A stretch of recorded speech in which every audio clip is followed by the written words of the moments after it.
Welcome to the world of magic wonders. Today's story is The Clockmaker's Apprentice. On a foggy morning in a narrow town street, a tired young man named Arjun knocked on the wooden door of Devlin's Clockworks. He yawned mid-knock and muttered, "Sir, any job for me?" The door creaked open just a little, and Mr. Devlin, the elderly clockmaker, peered out with unimpressed eyes. He said sternly, "Discipline isn't given. Come back tomorrow, 5 a.m., then shut the door." The next morning Arjun showed up, but at 7:30 a.m. The door stayed shut. He sighed, shrugged, and whispered to himself, "Seriously?" The following day he tried again, this time at 6 a.m. Still nothing.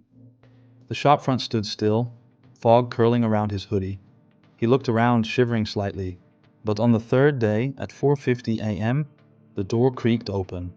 Mr. Devlin simply looked at him and said, "Now you're ready." Inside the old workshop, Arjun began sweeping the dusty wooden floor. He yawned as dust rose with every sweep. It felt endless. The room echoed with the steady, hypnotic ticking of clocks. Wall clocks, desk clocks, pendulums. Arjun sat on a stool and stared around him, thinking, "They never stop." Mr. Devlin watched in silence from across the room, arms crossed. He neither praised nor corrected, just observed.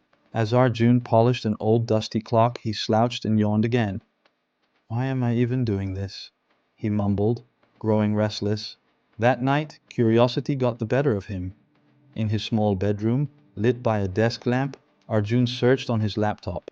"How do gears fit in clocks?" He murmured, "Okay, so this goes here." The next morning, he walked to the shop at dawn, more awake than usual. A notepad stuck out of his tool bag. There was a light in his eyes. Standing before Devlin, he asked, "Can I try building one?" For the first time, Mr. Devlin allowed a faint smile. "Begin," he said simply, and stepped aside. Arjun sat at the workbench. His hands trembled as he carefully fit a tiny gear into place. Suddenly a spring popped loose. Arjun flinched. "Oops, wait, no!" Mr. Devlin didn't say a word. He just watched. Taking a breath, Arjun picked up the spring again, this time more carefully. His fingers steadied. With a faint tick, the gear locked into place. Arjun smiled and whispered, "It worked." He lost track of time. Hours passed, unnoticed. For once, Arjun didn't feel lazy. Devlin approached, glanced at the working piece, and nodded. "You're learning," he said. Every morning after that, Arjun showed up, rain or shine. Sometimes drenched, sometimes tired, but always there. The townsfolk noticed. One old lady smiled and said to her husband, "Good to see young hands working again." Long after the shop closed, Arjun stayed, tweaking, adjusting, testing. "Almost perfect," he whispered late into the night. One evening, Devlin sat alone in the back room, holding a dusty photo of himself as a young clockmaker. He stared at it for a long time. He looked at Arjun across the room, working under the morning light, and thought, "He's becoming something." But he said nothing. At last, Arjun placed his first finished clock on the shelf. "I built this," he said quietly. Mr. Devlin nodded with pride. The ticking of the clocks wasn't noise anymore. It was rhythm. It was purpose. Arjun went home that weekend. His hair was neatly brushed, his back straight. His mother opened the door and gasped, "You look different." He smiled, holding out a gift-wrapped package. "It's yours," he said. Inside was a handmade clock. As Arjun returned to the shop, Mr. Devlin stood watching from the window, silent but proud. The old shop sign now read, "Devlin and Arjun, Clockmakers." Mr. Devlin smiled to himself and whispered, "Time well invested." Customers began to ask for Arjun by name. One man said, "That boy's touch, it's magic." A bearded man leaned across the desk. "I want something special for my anniversary." Arjun grinned. "I'll make it personal." But behind the scenes, Devlin's health was fading. He hid his coughs behind a stained handkerchief. Still, the lessons continued. "Time," Devlin said, "isn't just hours. It's memory. It's meaning." One day, the local newspaper featured them. The headline read, "Young Apprentice Restores Town's Faith in Time." That night, Devlin dropped a clock hand. His hand trembled. Arjun rushed over, concerned. Sir, you okay? In the back room, Devlin placed a brass dial in Arjun's hands. This is a life clock, he said. It marks beginnings, not just hours. One evening, Devlin left early. No goodbye, just a nod. Arjun stood at the counter and watched him go.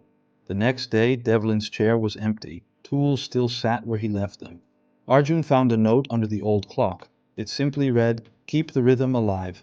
He placed Devlin's old spectacles on the shelf beside a framed photo. "I'll make you proud," he whispered. A few days later, a curious schoolboy peeked into the shop. "Can I watch?" he asked. Arjun smiled. "Of course." In the center of the shop, Arjun unveiled his most intricate creation, the life clock. A crowd gathered to admire it. And somewhere, in another town, a young boy picked up a broom in another dusty shop. Inspired, Arjun still arrived early every single day, not because he had to, because he wanted to. His parents visited the shop for the first time. His mother gasped, "He built all of this." At the town exhibition, Arjun stood behind the podium. "Laziness," he said, "is a symptom. Purpose is the cure." Behind him, a great wall of clocks ticked together, each one handcrafted by Arjun. Beneath the largest clock hung a brass plate. It read, "Devlin, the one who taught time." The shop, once quiet and dusty, now ticked proudly with every second Arjun had earned. The rhythm of purpose never stopped. Moral of the story: laziness is not a weakness. It's a symptom of a dreamless mind. When purpose is clear, effort finds its own way. For more such videos, please visit our channel Magic Wonders.